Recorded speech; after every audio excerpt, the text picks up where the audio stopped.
لہذا کوئی سلطان اپنی رعایا کو دیکھنے کے لیے سفر کی نیت سے اپنی مملکت کے اطراف میں نکل گیا، اتنا لمبا نکل گیا کہ صاحب مسافر ہو گیا۔ تو اب آپ مجھے یہ بتائیے، کیا کوئی بادشاہ اپنی رعایا میں جب جائے گا تو اس کو مشقت کا سامنا کرنا پڑے گا، یا ہر کوئی اس کے استقبال کے لیے کھڑا ہوا ہوگا اور منتظر ہوگا، ارے حضرت ہمارے یہاں آ جائیں، ارے سلطان ہمارے یہاں آ جائیں؟ بتاؤ۔ اب تمام لوگ اس کو محبت سے لیں گے، عزت کی نگاہوں سے لیں گے، تو اب ایسی صورت میں اس کا سفر جب اپنی مملکت ہی میں ہے تو اس میں تو دشواری کا تصور ہی نہیں ہوگا، دشواری کا۔ لہذا اب ایسے انسان سے رخصت کا حکم ختم ہو جانا چاہیے، رخصت کا حکم، لیکن نہیں، اس لیے کہ نفس سفر تو پایا جا رہا ہے، نہیں پایا جا رہا ہے، اور نفس سفر کو ہی جناب والا مشقت کا قائم مقام کر دیا گیا ہے۔ لہذا اب مشقت کو نہیں دیکھا جائے گا، نہ عدم مشقت کو دیکھا جائے گا، بلکہ سفر کو دیکھا جائے گا، چاہے اپنی مملکت میں سلطان سفر کرے، چاہے دوسری جگہ سفر کرے، بہرحال نفس سفر کی بنیاد پر اس کو رخصت کا حکم حاصل ہوگا، نفس سفر کی بنیاد پر۔ فرماتے ہیں وَكَذَلِكَ السَّفَرُ، اسی طریقے سے سفر لما اقیم، جب قائم مقام کر دیا گیا مقام المشقت، مشقت کے، فی حق الرخصت، رخصت کے حق میں، سقط اعتبار حقیقت المشقت، تو مشقت کی حقیقت کا اعتبار ساقط ہو گیا۔ وَيُدَارُ الْحُكْمُ عَلَى نَفْسِ السَّفَرِ، اور نفس سفر پر حکم کیا ہوگا؟ گردش کرے گا، حتیٰ ان السلطان، یہاں تک کہ بادشاہ نے، لو طاف فی اطراف مملکتہ، اگر جناب والا اپنی مملکت کے اطراف میں ہی سفر کیا، یقصد بہ مقدار السفر، اور اس کے ذریعے سے مقدار سفر کا ارادہ کیا، کان لہ الرخصۃ فی الافطار والقصر، تو اب اس کے لیے افطار میں یعنی کہ روزہ نہ رکھنے میں، والقصر، اور جناب والا نمازوں میں قصر کرنے میں کیا ہوگا؟ اختیار ہوگا، اور رخصت ہوگی، اس کو کیا ہوگی؟ رخصت حاصل ہوگی۔ یہاں آپ کی یہ بات ختم ہو گئی کہ سبب کو جناب والا کیا کیا جاتا ہے؟ علت کے قائم مقام کر دیا جاتا ہے، کب؟ جب کہ علت کی حقیقت پر آگاہی کیا ہو جائے؟ متعذر ہو جائے۔ تین مثالیں آپ کے سامنے پیش کی گئی۔ اب یہاں سے جناب والا اس بات کو واضح کرنا چاہتے ہیں کہ غیر سبب کا نام بھی کبھی کبھی مجازاً سبب رکھ دیا جاتا ہے، جو چیز سبب نہیں ہوتی ہے لیکن مجازاً اس کو کیا کہہ دیتے ہیں؟ سبب کہہ دیتے ہیں، مجازاً سبب کہہ دیتے ہیں اس کو۔ جیسے جناب والا یمین کو سبب بنایا ہے، کہے گا کفارے کا، یمین کو کفارے کا سبب بنایا ہے۔ اب بتاؤ ذرا توجہ دے کر اپنے ذہن پہ لوڈ لو اور بتاؤ کہ اگر کسی انسان نے قسم کھائی تو قسم کھانا یہ کفارے کا سبب ہے، یا اس قسم کو توڑنا کفارے کا سبب ہے؟ تو قسم کو توڑنا یہ کفارے کا سبب ہے، جس کو کہتے ہیں حنس۔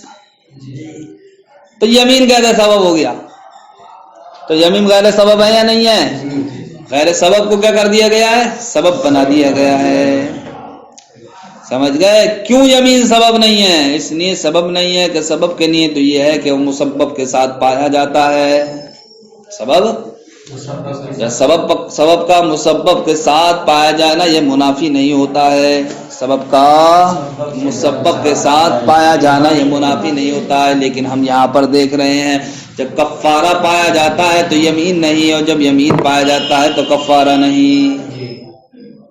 تو اب اگر یمین کو آپ سبب بنا رہے ہیں تو سبب کے لیے تو یہ ہے کہ جناب والا سبب اور مسبب کے پائے جانے میں منافات نہیں ہوتی ہے، لیکن یہ کیا سبب ہے؟ جب تک کہ سبب ہے تو صاحب کفارہ نہیں، اور جب مسبب ہے تو صاحب سبب نہیں۔ تو اس سے پتہ چلا ہمیں کہ یمین حقیقت میں سبب نہیں ہے، بلکہ جناب والا غیر سبب کو مجازاً سبب بنا دیا گیا ہے، غیر سبب کو اسی طریقے سے جناب والا جب ہم نے کسی حکم کو کسی شرط پر معلق کر دیا ٹھیک، تو اب اس کو ہم کیا بناتے ہیں؟ معلق حکم کو کیا بناتے ہیں؟ سبب بناتے ہیں، کس کے لیے؟ حکم کے لیے۔ مثلا ہم نے کہا ان دخلت الدار فانت طالق، اگر تو گھر میں داخل ہوئی تو تو طلاق والی ہے۔ تو یہاں وقوع طلاق کے لیے سبب کیا ہے؟ دخول دار۔ تو اب طلاق کو ہم نے معلق کر دیا نہیں کر دیا؟ کہا پر دخول دار پر۔ دخول دار پر معلق کر دیا. تو میرے بھائی یہ بتاؤ جب تک یہ حکم معلق ہے تب تک یہ حکم واقع ہو رہا ہے کیا؟ لیکن جیسے ہی دخول دار پایا جائے گا طلاق واقع ہو جائے گی. اب طلاق واقع کیسے ہو رہی ہے؟ دخول دار سے، نہ ہی دخول دار پر معلق ہونے سے. اس لیے کہ جب تک طلاق کا حکم دخول دار پر معلق تھا تب تک حکم طلاق نہیں پایا جا رہا تھا. لیکن یہ معلق ہونا ختم، اب دخول دار کا ہو گیا تحقق، تو ایسی صورت میں طلاق کا وقوع ہو رہا ہے. تو آپ نے جناب والا اسی کو یعنی کہ حکم طلاق کو جو معلق کیا تھا، جس پر اس کو سبب بنایا تھا وقوع طلاق کا، تو جب تک حکم معلق ہے تب تک تو حکم پایا ہی نہیں جا رہا ہے. اور جب یہ معلق ختم ہو رہا ہے تب حکم پایا جا رہا ہے. تو یہ سبب کیسے بن سکتا ہے مسبب کے لیے؟ یعنی کہ آپ الفاظ بدل کے یہ سمجھو کہ ان دخلت الدار پر حکم کو معلق کر دیا. اب ان دخلت الدار کو میں کیسے تعبیر کروں گا؟ معلق سے. اس کو سبب بنایا کائے کے لیے؟ طلاق کے وقوع کے لیے. ٹھیک. تو جب تک جناب والا یہ معلق ہے، یہ جب تک یعنی کہ یہ سبب ہے، جب تک اس وقت تک وقوع طلاق نہیں پایا جائے گا. اب یہ جیسے ہی سبب ختم ہوگا یعنی حکم کا معلق ہونا ختم ہوگا، دخول دار یعنی پایا جائے گا. دخول دار جیسے ہی پایا جائے گا تب حکم پایا جائے گا. تو اب بتاؤ میرے بھائی، جب طلاق کا وقوع ہو رہا ہے تو اس وقت میں حکم کا معلق رہا، اور حکم کے معلق ہونے کو کیا بنایا تھا؟ سبب. کیا بنایا تھا؟ حالانکہ سبب تو دخول دار ہے، اس حکم معلق کا ختم ہونا یہ سبب ہے. تو آپ نے یہاں پر بھی دیکھیے غیر سبب کو کیا بنا دیا؟ سبب بنا دیا. غیر سبب کو سمجھ لینا. اچھا، یعنی کہ جب ہم نے کسی حکم کو کسی شرط پر کیا کر دیا؟ معلق کر دیا. تو جب تک وہ معلق ہے اس وقت تک حکم نہیں پایا جا رہا، تو اسی معلق کو ہم نے سبب بنایا ہے حکم کا. ٹھیک. تو اب سبب یہ ہوگا تو اس کا مطلب یہ کہ یہ جمع ہوگا مسبب کے ساتھ. حالانکہ ہم دیکھتے ہیں جب وقوع طلاق مثلا وقوع طلاق پایا جاتا ہے تب یہ معلق نہیں پایا جاتا، اور جب تک یہ معلق پایا جاتا ہے تب تک وقوع طلاق مثلا نہیں پایا جاتا. تو یہ کیسا سبب مسبب ہے؟ حالانکہ سبب تو مسبب کے ساتھ جمع ہوتا ہے، اس کے درمیان منافات نہیں ہوتی. تو پتہ چلا یہاں پر کہ غیر سبب کو سبب بنا دیا گیا ہے مجازن. کہتے ہیں وقد یسمى غیر السبب سببا، کبھی کبھی غیر سبب کا نام سبب رکھ دیتے ہیں مجازن. کل یمین، جیسا کہ یمین یسمى سببا للکفارۃ، اس کا نام رکھ دیا سبب کفارے کے لیے. وانها لیست بسبب فی الحقیقت، حالانکہ یمین حقیقت میں یہ کفارے کا سبب نہیں ہے. کیوں؟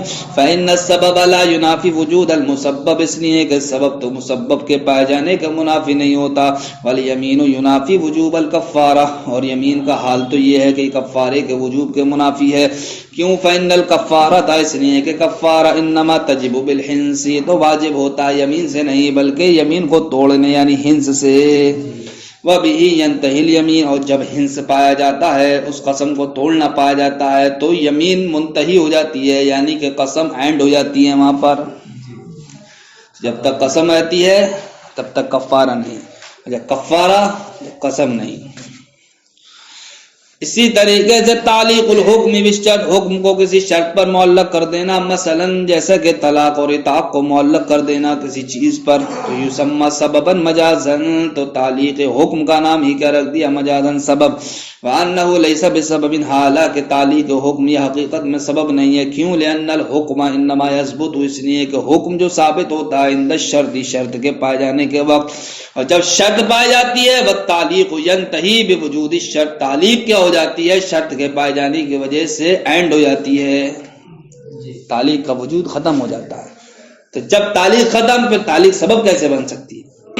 فلا يكون سببا، تو وہ جناب والا سبب نہیں ہوگا مع وجود التنافی بینہما، کیونکہ جناب والا تعلیق حکم اور حکم کے پائے جانے کے درمیان کیا ہے؟ منافات ہے. لہذا یہ وہ مثالیں تھیں کہ جہاں غیر سبب کو مجازن سبب کہہ دیا جاتا ہے. السلام علیکم.